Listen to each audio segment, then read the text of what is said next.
For President Obama, the G8 meeting in the Green Hills of Northern Ireland will likely be remembered as a summit of discord on Syria.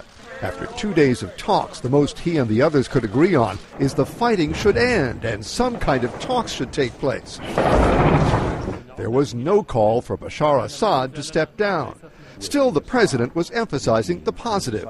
We've been assisting not only the political opposition, but also the military opposition. So there's a counterweight that can potentially lead to political negotiations. U.S. officials pointed to calls for al-Qaeda fighters to leave the battlefield and for no use of chemical munitions. The host says that's important. He has blood on his hands. He's used chemical weapons. Yet none of the allies have joined Obama's move to send arms to Syria's rebels. And while U.S. officials welcomed the economic summit's call for more job growth and steps to curb corporate tax avoidance, the summit on the shores of Lough Erne was, for Obama, a mixed bag.